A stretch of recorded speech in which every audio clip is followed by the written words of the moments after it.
See the greatest names and the greatest games in all sports. Sports fans love it, and you will too. That's the Shortlist, only from SSN, the Cindy Sports Network. I'm Rachel Knapp. Watch my reports live from Washington, only on 19 News. Sports with Mike Ludlam is on 19 News. Good evening, everyone. I'm Sarah Blakely. Tonight on your WZMQ 19 News, a snowstorm is on its way, probably our biggest of the season yet. Some reminders from law enforcement before you hit the road tonight and tomorrow. Plus, plant changes for the mail distribution facility in Kingsford. Congressman Bergman says he's now urging the USPS to reconsider the broader impact to the community. And new rules from the Department of Transportation for how many crew members are required on trains in an effort to improve rail safety. We're live in Washington with those details. Your 19 News starts now. Live from the UP, this is WZMQ 19 News at 6. Lots of weather alerts and warnings tonight, so Air, I will just let you take it away. Thank you. Earlier today, a few minutes ago, this was a shot from Amy Doyle, our correspondent there in Iron Mountain, our bureau reporter. And as you can see, those red bars indicating these wintry conditions are picking up. She wanted to definitely let us know that it is getting snowy and windy down there in Iron Mountain. And as you can see, current conditions, we've got rain moving in over here in the southeast. And then we've got a lot of weather alerts across the board. If you like red and pink, here we go. Blizzard warning, Baraga and Marquette counties. This starts 8 o'clock this evening Eastern time, going until 8 o'clock tomorrow evening. For now, that could be changing in the next couple of hours, but 8 to 27 inches, my friends. We'll see the biggest snow in the Huron Mountains and then all the way down to Negaunee. Make sure you've got that gas for your snow blowers. We've got very windy conditions across the UP, gusts 45 to 50 miles an hour. We're heading over to the west side here where we've got winter storm warnings along that northwest coast. We'll expect 4 to 9 inches, basically northern Houghton County up into the Keweenaw, 7 to 13 below that, all the way down into Iron County, and that goes into Wednesday afternoon. And then this one for Alger County, this goes until 2 a.m. on Thursday, 8 to 15. Again, very gusty winds, and expect any traveling around the lake to be patchy and blowing snow. I'll go into further details after the break. Thanks, Air. Police, of course, are urging people to stay home if you can tomorrow. Marquette County Sheriff Greg Zybert says the best way to stay safe is just stay off the roads if you can. Zybert says if you do go out, slow down, don't crowd the plow, and don't stop in the road during whiteout conditions. You should also bring some extra clothes or blankets to keep in your car for just in case. And if you do find yourself in an emergency, call 911 and stay in your vehicle.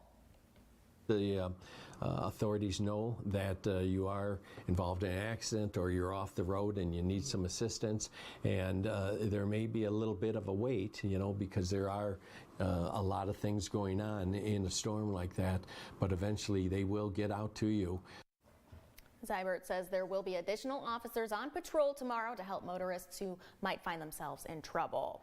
A Lower Michigan teen could be facing charges in Marquette County after leading police on a high-speed chase late last night that ended with him crashing into the gates at the Huron Mountain Club. It started just after 11 p.m. Marquette police attempted to pull over a pickup truck near North 3rd and Magnetic Streets when the driver took off. The chase continued throughout the city and ended up heading north on County Road 550, where the driver eventually crashed through the entrance gate at the Huron Mountain Club. The 17-year-old driver then fled on foot but was quickly caught. Police say the teen was turned over to his parents and the case was sent to the Marquette County prosecutor for review. Police believe alcohol was involved. A police vehicle was damaged during the chase, but no injuries were reported. New details tonight about the changes planned for the U.S. Postal Service distribution facility in Kingsford. Congressman Jack Bergman is urging the USPS to consider the broader impact of its plans. Following a heated public meeting about the topic last night, a USPS spokesperson assured the public the Kingsford facility would remain open. However, some union workers expressed concern about the potential of job transfers to Green Bay, which the USPS denied. Others expressed concern about drinking water testing and the turnaround time for getting results if mail is processed through Green Bay. service. This is not a business. Do you have to run it kind of like a business? Sure, you cannot waste time, you cannot waste money or resources, and we understand that, but in the end, you still have to provide the public service. The Postal Service hasn't given a timeline as to when it will release its review findings, but says it will communicate that in the coming months.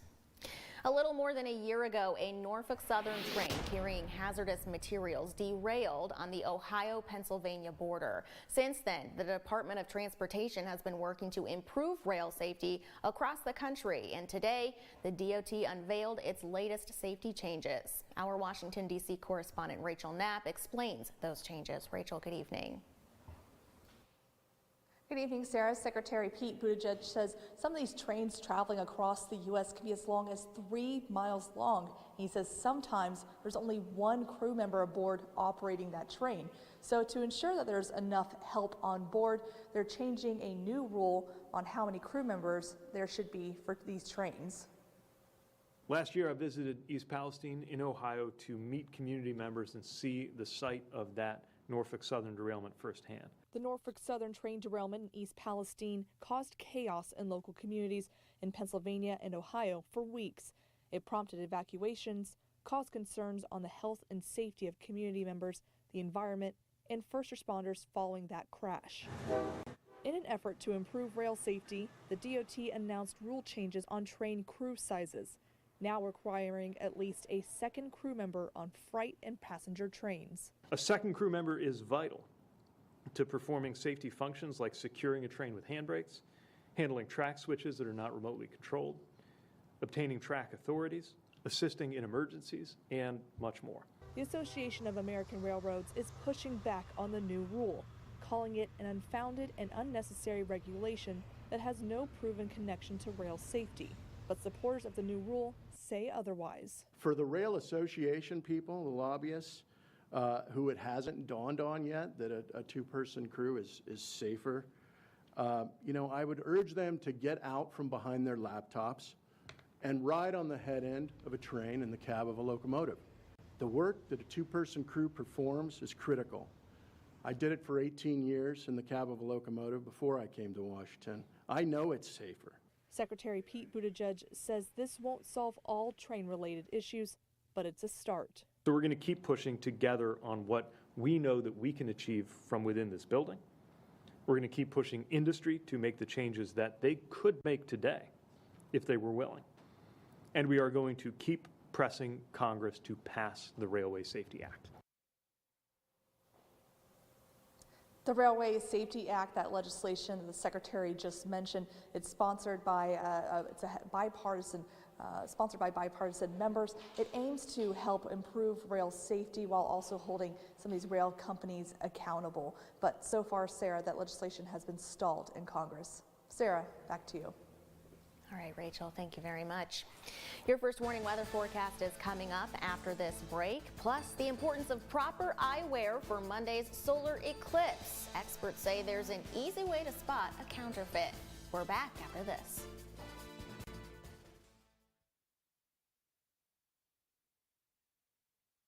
Vaccines play a major part in protecting your health. For years, they've prevented the spread of diseases like polio, tetanus, influenza, hepatitis, measles, chickenpox, mumps, and the list goes on. COVID-19 has joined that list. Please protect your family, friends, and neighbors by staying up to date on your COVID-19 vaccines. If you've not already been vaccinated, dial 211 if you need any assistance with getting your COVID vaccination. John's Auto is quickly becoming everybody's favorite place to get their car fixed. That's because at John's Auto, communication is the key to service. When we have your car, you can expect to be updated on what's going on. And Craig here will explain repairs in terms I even understand, and I'm only 9. For a better service experience, come to John's Auto Marquette. And don't forget, we're still your #1 source for a pre-owned vehicle in Marquette County. John's Auto Marquette. Tonight, an Israeli strike killed workers with a food charity founded by celebrity chef Jose Andres. How could this have happened? Then, people in a dozen states are dealing with a tornado threat. And could a bird flu outbreak in cows impact the milk supply? On the CBS Evening News. I'm Gail King with CBS Mornings. We're here for you in the Upper Peninsula. This is now home for CBS WZMQ 19. Tonight's weather is brought to you by Shunk Furniture. Mr. Mattress here. I bought truckloads of Serta factory closeout mattresses, all 50 to 60% off. In our clearance center, we have stacks and stacks that we have to clear out. They're all one-of-a-kind premium queens, firms, plushes, pillow tops, and flippable models, and they start at just $249. They're all 50 to 60% off, like this 14-inch thick luxury pillow top mattress is regularly $9.99, now just $3.99. You always get the lowest price for Mr. Mattress. Shop Shunks in Marquette today. Now, WZMQ 19 News First Warning Weather with Ariane Stasek. When's the winter storm coming? Now. It's coming now. Holy what? Tonight into Wednesday night. This could even continue into Thursday for some of our counties. We are expecting windy conditions, strong northerly winds, 40 to 50 miles an hour. That's going to really pick up this evening. And then we've got heavy, wet snow. I know 1 to 27 is quite a range. I'll show you again with the maps. But if you are planning to travel anywhere on this evening or Wednesday in particular, you might want to change those plans. And then we could expect some power outages sporadically with those very gusty winds and that heavy, wet snow hanging off those power lines. As we take a look the past couple of hours here, yep, the mittens also getting some of that mixture as well. And then those snow showers increasing this evening. Current conditions, we're seeing some of that mix. So blizzard warning, just a reminder again, for Berrigan and Marquette counties. This goes until 8 p.m. on Wednesday. Could it change? Yes. But as of right now, we're expecting 8 to 27. That's 7 inches, heaviest for the Huron Mountains and all the way to Negaunee. And then we've got winter storm warnings across the majority of the rest of the UP here. 8 to 15 expected in Alger County, where we're expecting 50-mile-an-hour gusts. And then it's going to be very breezy along those lake shores. Not to be left out, the far east side here, 1 to 4 inches for this northeast corner here of Chippewa and Mackinac counties, and then 3 to 7 to the west there. That goes until Wednesday afternoon, and they've got breezes as well. And then, you know what, Lake Superior, we've got lakeshore flood advisories along that northwest coast, as well as the belly here of Marquette into Alger counties. That goes until 8 o'clock Eastern time on our Wednesday. It starts on Wednesday as well. So lots of things going on. That winter storm we've all been waiting for. Here we go. Heavy rains expected around 9 p.m. here for the eastern portion, the belt eastern portion here, Alger County, before we see that kind of disappear for a moment, but expect a mixture pushing back in on Wednesday afternoon here. So slick conditions are also possible, although our temperatures are going to be a little bit warmer. But, you know, we've got heavy snow on the ground and it's going to get slushy, reduced visibility with that wind, and we could see some limb damages from trees. So getting into our evening here by midnight, and we'll see the heaviest accumulations between 10 p.m. and around 5 a.m. Take a look where you are. And then by 5 a.m., like I said, maybe 6 inches there in Lawrence. And if you see these purple, pink, and white spots, that means there's even more snow in those locations. So if you haven't gotten your winter survival kits ready to go, make sure you've got that all set. And I mentioned very gusty winds taking off here this evening, about 39 in Marquette by 10 p.m. And it's just going to increase into our morning and Wednesday. So if you do get stuck in your car, stay in there, call for help, or wait for help to come by. Our 7-day forecast, we've got the eclipse coming on Monday, but before then, a winter storm. Thanks, Aaron. Yes, we do have that eclipse on Monday, just 6 days away now, and some places will have a better view than others. But if you are planning to view the eclipse at all, it's important to make sure you have the proper eye protection. Solar eclipse glasses can be purchased online and are commonly found at local libraries, but they're pretty easy to counterfeit, as it turns out. Real eclipse glasses should have an ISO certification and will block all light except for the sun. Coming up tonight at 11:10 Central, we'll hear more from experts on how to spot fake solar eclipse glasses. Our 19 News Insights is on the way next. We are talking to the Marquette Downtown Development Authority about some big plans for the summer. That conversation is 2 minutes away.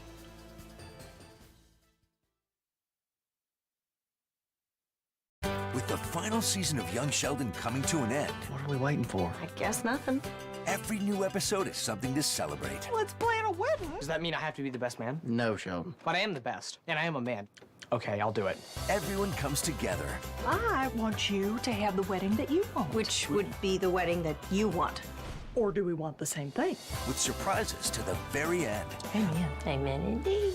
A new Young Sheldon, Thursday on CBS and streaming on Paramount+. Some places talk about being local, but we actually are local. Our family started Superior Collision 18 years ago, and we're still the ones who own and operate it today. No big company name, no outside investors. We are all Marquette, and we're going to stay that way. We are part of this community, and we are proud of the work we do. You can choose to go to a corporate body shop, or you can stay local and go to Superior Collision, Marquette's local hometown body shop. On the Jennifer Hudson Show, flip your life with Tariq El Moussa. I struggled with addiction, two-time cancer survivor. The only way to make it better is to get to work on a better future. Plus, financial advice fit for Gen Z. I like to think of saving for retirement as future self-care.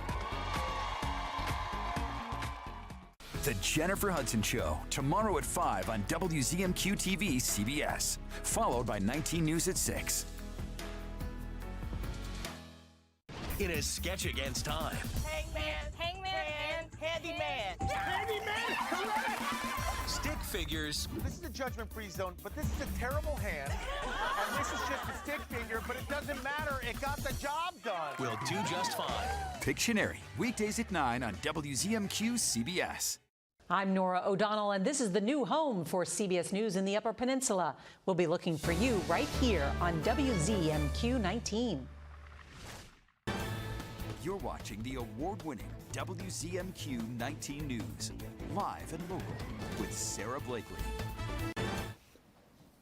Tonight on Insights, we are pretending like we don't have a snowstorm headed our way, and we are going to look ahead to summer in downtown Marquette. The DDA has some big plans in the coming months. Joining us now is Mike Bradford.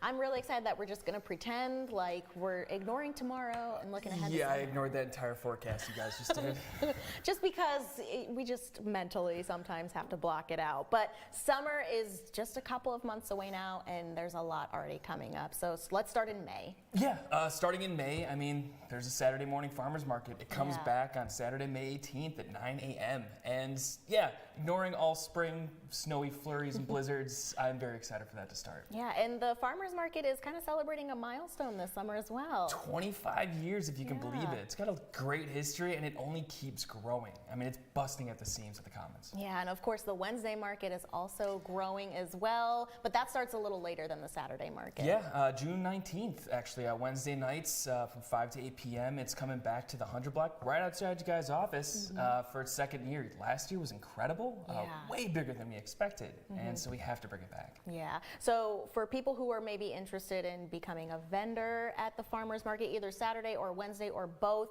is there still room for people? So there is a wait list, but you know, 2 markets, so many dates, people drop, maybe there's some new space found. It's always worth applying. You have nothing to lose. How many vendors are there so far? Oh God, I put that at like a little over 70. No way! Yeah, that's the Saturday market, and then I think around 44 for the Wednesday market. That is not too shabby. That's more than what I imagined. I mean, it almost looks like there's not enough room for all those people, but... And our farmers market manager somehow manages to make it fit the Commons. It's incredible. So make sure that you stop by on Saturday, even just to see all of the people who are out there. Okay, so the next big thing that we have during the summer is music on third Thursday of every month. Yeah, it starts in June, on June 20th. Also happens to be the summer solstice. So I'm very excited to kind of, you know, come out with a bang. Yeah. And we do have applications open for any musicians out there who just, you know, want to get out into the streets and perform for the community. Yeah, for people who have never been to Music on Third, kind of describe it for us. Yeah, so I always describe it as like a busking event dialed up to 11.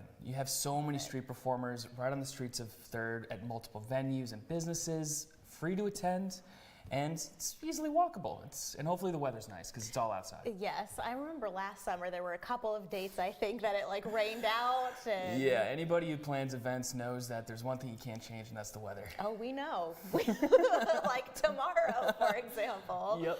Yes. Okay, another big, my favorite event is the Blueberry Festival. I wish it were 2 days, Mike, honestly. Oh, don't tell me that. But it is our biggest. And yeah, July 26th, all day on that Friday. And yeah, it takes place right here on the 100 block of West Washington and Front Street. Last year we had about 88 vendors. Nice. This year we're looking to add a little bit more, bring something more to the community, and already see quite a few new vendors too. So we should have some new offerings this year. Yeah, and for Blueberry Fest, obviously the theme is blueberries, but there are other kind of vendors out there as well. Oh, there's everything under the sun. Yeah, honestly, I'm shocked at how much comes out. And from vendors across the UP, Wisconsin, downstate, they come from everywhere. Yes. Really quickly, where do people go just to get a full rundown of what's happening this summer? Always go to downtownmarquette.org. Perfect. Mike, I'm so looking forward to it. Thank you for coming in today. Thank you. Still ahead tonight, Mike Ledlam has our sports report, and Iowa's Caitlin Clark has led her team to the Final Four. Mike will have a recap of that game. But first, here's your Upers United volunteer opportunity of the day. Partridge Creek Farm in Ishpeming is looking for volunteers every Thursday from 2 to 4 p.m. You'll be helping out in a variety of ways at the Intergenerational Farm in downtown Ishpeming. It's open to everyone, regardless of experience level. To sign up to be a volunteer or check out other opportunities, just head to upersunited.com. The FBI's are back. Is there going to be another attack? I'm trying to find the guy who tried to kill my team. This hack could be one guy to laptop. We can't wait any longer. Breach. We're already in danger. This guy is wanted for murder. CBS Tuesday is FBI Night. Hopefully they don't send us the bill for that. New episodes tonight at 8/7 Central on CBS and streaming on Paramount Plus. Shop hundreds of lazy boys at Kirkish Furniture in Houghton. Kick back in comfort in an industry-leading recliner. Choose from all fabrics, colors, and sizes with prices starting as low as $4.99 plus free delivery. Shop Kirkish Furniture in Houghton today. From all of us at the top, thank you for watching CBS and WZMQ 19. It's no secret, the local housing market has dramatically changed over the last few years. These days, having a real estate agent is essential for managing and simplifying the process of buying or selling a home. And in this market, you're not going to want just any agent. You need a realtor who's special, one with decades of success, who's energetic, talented, and uses all the latest technology. Someone who knows the diversity of the market, the Upper Peninsula, and its people. That's Stephanie Jones of Select Realty. Visit stephaniesells.com and let Stephanie Jones open new doors for you. Who will be there when there are voices that need to be heard? Who will be there when amazing rises up or a need for a warning comes falling down? Who will be our ears and our eyes? Will you? Start a career in the broadcasting industry. Whether it's on air or behind the scenes, there's a world of opportunities waiting for you. Be there. Go to BeThereMichigan.com. I'm Rachel Knapp. Watch my reports live from Washington, only on 19 News.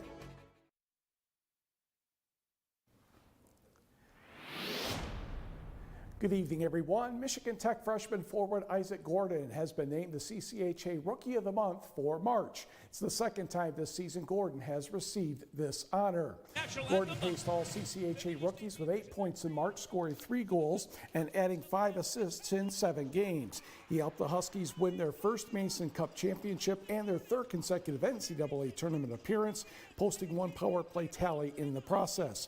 Gordon appeared in all 40 games for the Huskies as a freshman, leading the team with 36 points and tying Rylan Mosley with 18 goals. Those 36 points were the most by a Tech rookie since Colin Murphy in 2002-03 when he had 37. Gordon was named the CCHA Rookie of the Year and to the All-CCHA second team and rookie team. Meanwhile, at least 10 NMU hockey players have entered the transfer portal. It was announced today that forward Mikey Colella has signed with the Canisius Golden Griffins of the Atlantic Hockey Association. Colella had 7 goals and 5 assists for 12 points for NMU. Also, CCHA second-team defenseman Josh Zinger has entered the transfer portal. He had 3 goals and 17 assists for the Wildcats. Michigan Tech has 4 in the portal, including forwards Ryan Mosley, Cash Rasmussen, and Austin Swanker. Lake Superior State has 3, including goalie Ethan Langenegger. Turning to hockey last night, Red Wings need victories all over the place right now, and they're trying their best to get them. That's Patrick Kane, second period. Assist from Dylan Larkin and Alex DeBrincat, and they're off and running against the Tampa Bay Lightning. Third period now, David Perron will get the rebound goal right there from Mo Sider and JT Comfer. That made it 3-2 Detroit. We'll give you a look at this one on the replay, as a juicy rebound does not last long, and he puts it right in the net. Then, still 3-2, time running out, about a minute to go. Lucas Raymond will get the puck from Dylan Larkin, and he will put in the empty netter. And Detroit picks up the victory by the count of 4-2. Still a little outside looking in at the moment, but certainly a good win to get over the Lightning. High school basketball, the Associated Press has announced its all-state team in the girls for Division 4. And as you can tell, if you're a state champion, you might do pretty well. Jenna Mackey of Ishpeming is on the first team, along with Lakeland and Hubble's Emily Jokala. The Hematites' Janessa Eagle is on the second team, with honorable mention going to Emma Bessinen of the ETC Panthers and McKenna Hendrickson of Baraga. Congrats to all. By the way, there is a reception at the Ishpeming High School gym Sunday at 3 o'clock for those basketball state champions. NCAA basketball, a big game last night. LSU and Iowa in a regional final, and it was a good start for the Hawkeyes. Kate Martin, the layup from Caitlin Clark, a 9-4 lead for the Big Ten school. But the SEC school, LSU, would start coming back. Angel Reese would get things going on a fast break layup. Iowa's lead down to 1. Reese ended up with 17 points and 20 rebounds. Then Reese with the steal and the layup to give the Tigers a 1-point lead. However, the tide would turn as things would not go so well for LSU. Reese with an ankle injury. Then Caitlin Clark ended up scoring 41 points and had 12 assists. And Iowa advances to the Final Four by the score of 94-87. Sarah, back to you. Thank you very much, Mike. Well, we all know by now we've got some snow on the way. Some of us are already seeing it. Ariane has one more check on the forecast after this.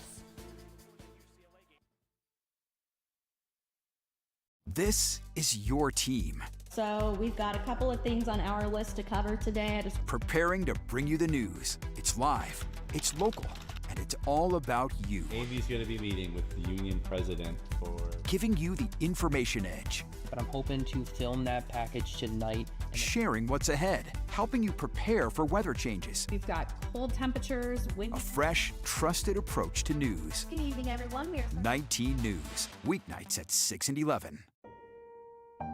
Yes, we're on thin ice. And everything is going up in smoke. Still, some are adding fuel to the fire, while the rest of us see the troubled waters rising.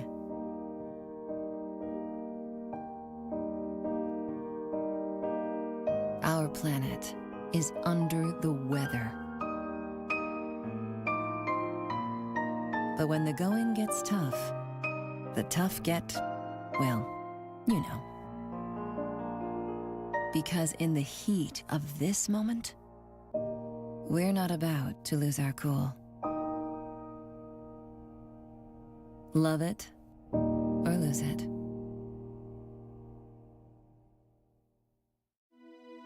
This is home. It's our town, it's our song. This is home. This is where we belong.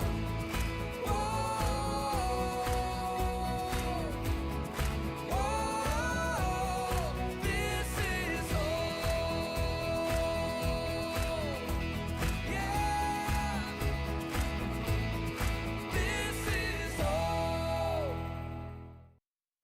A little bit of a heat wave over in Newberry with a current temp of 47. Everyone else, we are starting to drop down into those 30s. We'll expect it to be quite chilly tonight in that 20-degree range. And then we've got all of these weather alerts. The blizzard warning for Baraga and Marquette counties that goes into Wednesday evening. And then the winter storm warnings as well as winter weather advisories over there in purple. Those continue into Wednesday, possibly Thursday. And taking a look at when we'll see snow showers here in, if I can find it, there it is, Marquette around 7:22, and Big Bay a little bit after that. I'll have all of these weather alerts posted on our website, WZMQ19.com. Tonight, 25 to 35. Tomorrow, 30 to 40 with those winter weather advisories. Make sure you are prepared for that activity as we've got wet, heavy snow, reduced visibility down to a quarter of a mile or less along the lake shore there, Lake Superior, and then tomorrow those highs a little warm, but I'll have your 7-day forecast also posted on the website.